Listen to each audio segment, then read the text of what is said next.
Yeah, my name's Terry Chapman.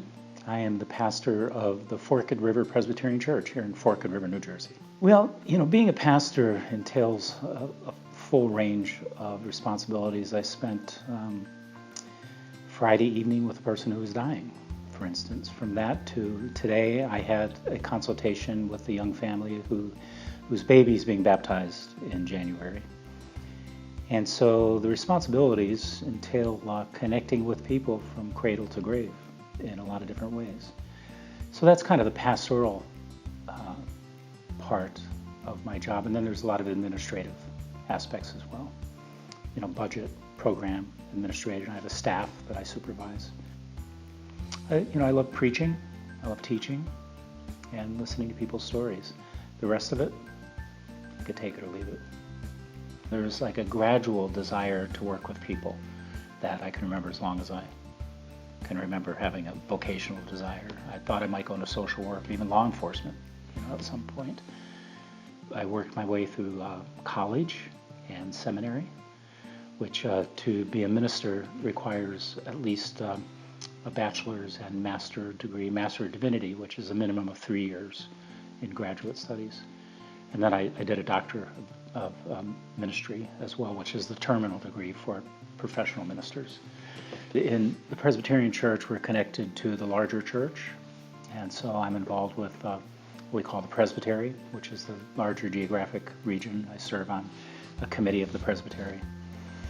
And I also teach at a seminary, New Brunswick Theological Seminary.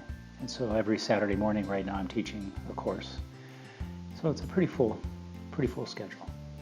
I like to be in the office here by 10 o'clock.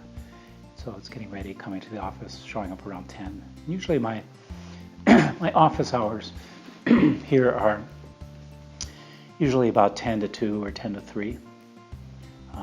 That's often interrupted with other things. And then in the afternoon, sometimes I'll do a visitation, go to see somebody in the hospital or at home. Or sometimes I'm kind of wiped out, so I just take a nap. Because more often than not, there's some meeting, committee meeting, some kind of meeting that takes place in the evening. And so it's interesting that it's, really involves managing my own time. And that is both kind of a gift and a challenge. I really have no one saying you need to do this or you need to go see this person. So it's like just deciding, how do I want to spend my time? There's also a lot of decisions about, what am I going to teach? Or what am I going to preach? What do I perceive people want to hear or need to hear? Well, it's really amazing. And sometimes I take this for granted, but usually I'm aware of it, that there's a real integration of who I am as a person, what I believe, what's really important to me in my job.